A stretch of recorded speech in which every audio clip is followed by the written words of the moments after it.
Now back to that massive Asia-Pacific Free Trade Pact, the Regional Comprehensive Economic Partnership, or RCEP. 15 out of 16 countries have concluded negotiations on RCEP tonight. But India is saying it won't be joining the pact. It still has some unresolved issues. Now, earlier, Singapore's Prime Minister Lee Hsien said that he hoped that they can be ironed out for the pact to be signed in Vietnam next year. Now, the pact accounts for almost half of the world's population and about 1/3 of global GDP. Senior correspondent for Indochina, Mei Wong, reports as the ASEAN summit and related meetings conclude.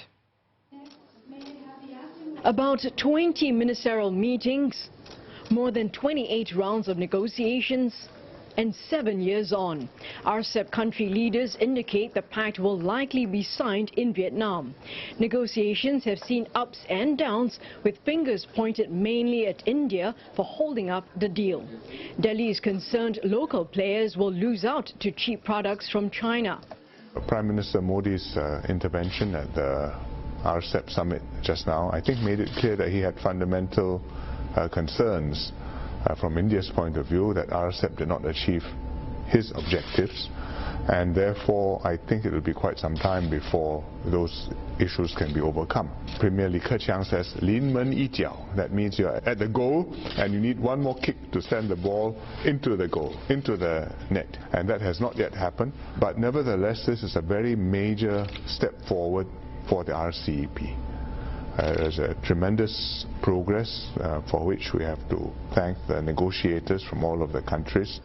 Prime Minister Lee said he understands India's position. Every free trade agreement, he said, is a combination of economic logic and political considerations which needed to be aligned.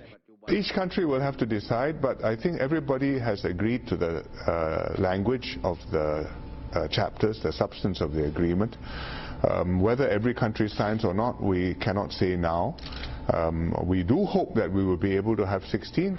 ASEAN Prime Minister Lee says has played a critical role throughout the RCEP negotiations. Seen as a trusted and neutral bloc, it has enabled countries to cooperate, promote freer trade and to achieve closer interdependence in a politically acceptable manner. Now, without the RCEP, Mr. Lee believes that it will be much more difficult for countries to work bilaterally with each other and to do trade deals.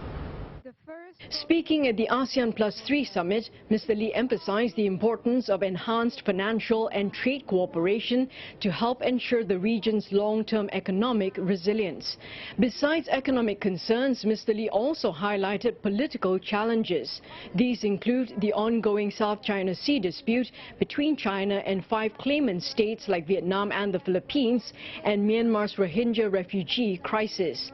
Mr. Lee said Singapore is not a claimant state to the South China Sea, but it's keen to see regional peace and stability maintained by preserving freedom of navigation and overflight and a peaceful settlement of disputes according to international law. On the Rohingya crisis, Mr. Lee said the safe and voluntary repatriation of more than 700,000 Rohingya refugees remains an immediate priority. ASEAN remains ready to play an active role to find a comprehensive long-term solution. Mei Wong, CNA, Bangkok.